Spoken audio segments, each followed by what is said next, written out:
The candles shimmered against the wine glasses as laughter floated through the dining room. My mother raised her glass, smiling at my sister. $85,000 for Mia's architecture program in Paris, she announced proudly. Forks paused midair. The room hummed with approval. I swallowed hard and asked, quietly, "What about me?" Her smile didn't fade, she just didn't look at me. "You're independent, Lena. You'll manage." It wasn't anger that filled me, it was the sharp calm that follows disappointment. I nodded and forced a small smile. That was the last dinner I ever attended in that house. Years later, when Mia's car pulled up outside my glass-walled home overlooking Lake Washington, she called our father crying. None of them knew what I had built while they were too busy celebrating her success. When I was 10, birthdays meant sitting at the edge of someone else's spotlight. Mia's cake came with speeches about her future. Mine came with reminders to be grateful. That night at dinner, as my mother's words echoed in my mind, I realized love in our family had always been measured in returns. I didn't know it yet, but that silence was about to turn into fuel.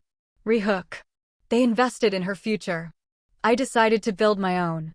When I was a kid, every morning started with the same scene, Mia waving from the front seat of Dad's car and me waiting for the public bus. My backpack was heavier than I was, and the driver, Mr. Henry, used to joke, "One day that bag's gonna carry you, kid." He didn't know how close he was to the truth. At home, everything was performance. Mom called Mia's debate wins leadership, but when I joined the robotics club, she called it a cute little phase. She wrinkled her nose at the tangle of wires on my desk and said, "Try something people actually notice, Lena." Mia got the new laptop, the bigger room, the constant applause. I got, "You're so helpful," which sounded more like a job title than affection. One summer, I won a regional coding contest. Printed the certificate myself because no one thought it mattered enough to frame. Dad said, "Well, that's a start." Mom didn't even ask what my project did. That night, I sat at my desk, staring at that piece of paper and realized something crucial. In my family, love wasn't given. It had to be earned. So I started learning how to make my own equations. If they measured love in results, I'd give them numbers they couldn't ignore. The night of the Paris dinner replayed in my head like a scratched record. Mia practiced her French under the chandelier. Dad scrolled through spreadsheets on his phone. Mom poured wine like she was baptizing success. Then Dad cleared his throat.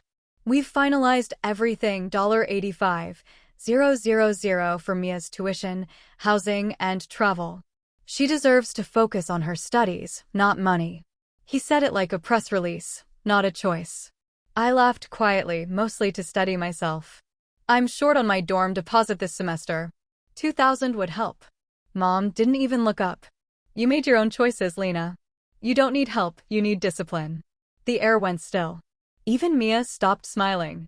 Dad finally said, "We invest where we see potential." That sentence burned into my chest. Not because it hurt, but because it confirmed everything I already knew. I smiled once, calm and cold. Got it. When I stood up, my chair screeched against the marble floor, louder than any argument. Outside, rain tapped against my car window, soft but relentless. By the time I reached my apartment, I had already made the decision. I wasn't going to ask again. That was the night I stopped chasing fairness and started building freedom. The next morning, I deleted every family contact from my phone. No ceremony, no message, just names turning into blank spaces. My studio apartment in Capitol Hill was barely bigger than my old bedroom. The heater clicked every few minutes. The walls smelled faintly of burnt toast from the neighbor next door. But it was mine. I worked at a small cafe by day, serving coffee to people who never looked up from their screens. At night, I opened my laptop, the same old one I bought secondhand, and started coding again. Not for approval this time. For escape. Every click, every line of code, felt like rewriting my own story. I kept a folder on my desktop titled New Life Plan. Inside it, goals, savings, projects.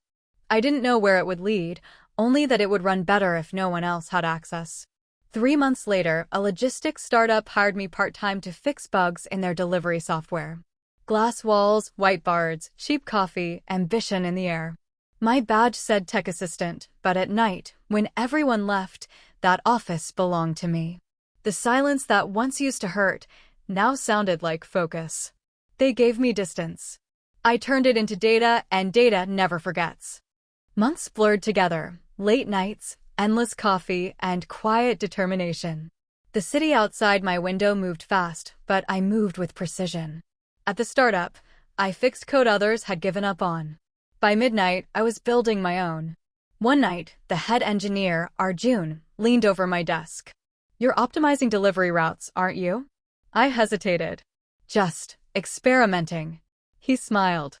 "Then make it official. If it works, we'll pitch it." We called it PathSync, a smart routing system for small businesses. It wasn't glamorous, but it worked.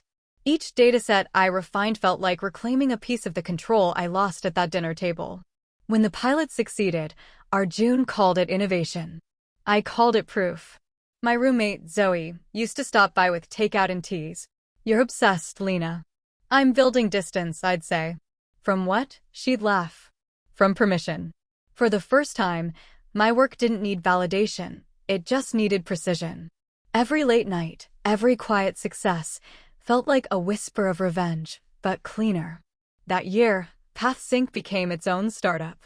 I was no longer the helper. I was the architect. They once told me I wasn't worth the investment. Now companies were investing in my code. 3 years later, PathSync had grown from 2 laptops in a shared office to a company with 2 full floors downtown.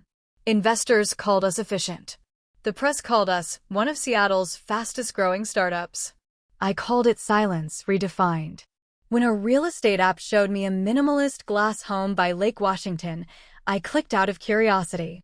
Then I didn't stop. It cost $5 million, the same number that once felt like a lifetime away. I bought it. No cosigners. No family name. The morning I moved in, the air smelled like cedar and rain. I set my things down in the empty living room and hung one thing on the wall, an old bus pass from my childhood, framed behind glass. Under it, I wrote, "Different routes. Same destination." At night, I'd stand by the window, watching the city lights shimmer across the lake. Sometimes, I'd think of my parents. Not with anger, just distance. They used to believe love was something you invest in. I learned it's something you build quietly, piece by piece. For the first time, silence didn't mean isolation. It meant peace. Rehook. But peace never lasts long when ghosts remember your name. It happened on a quiet Saturday morning. Sunlight cut through the glass walls, and the floor glowed gold. Ethan and I were getting ready to leave for the farmer's market when my phone lit up, an unknown number. I almost ignored it. Almost. "Lena." The voice cracked slightly. It took me a second to recognize it. "Mia." She hesitated before saying, "I just drove past Medina. Your name's on the gate. Do you really live there?" I looked out the window, sprinklers ticking softly outside. "What are you trying to ask, Mia?" Silence. Then, "Why do you have that life?" The call dropped. Within an hour, messages started flooding in. Mom, Dad, Grandma, even distant relatives. Each one carried the same shape, a mix of surprise and guilt wrapped in politeness. Then came Mom's letter, hand-signed on expensive cream paper. "Leah's expecting. You'll be an aunt. Maybe it's time to reconnect. Your father's business is struggling. Family helps family." And finally, "I know you're not cold, Lena." I folded the letter twice and placed it in the trash. They didn't miss me. They missed the version of me that gave. Rehook. I thought I buried my past in silence, but some people mistake silence for invitation. A week later, Dad texted, "Meet me. Thursday. 10 a.m. The cafe near the bridge smelled of burnt espresso and rain. He arrived on time, same coat, same posture, but his eyes carried years. "You look different," he said. "Better or worse?" I asked. He sighed. "Just different." He tried to soften the past, calling Mom's cruelty misunderstood. I listened quietly until he said, "We did what we could. Parents make mistakes." I met his eyes. "It wasn't a mistake, Dad. It was math. You invested in image. I built value from zero." He didn't argue.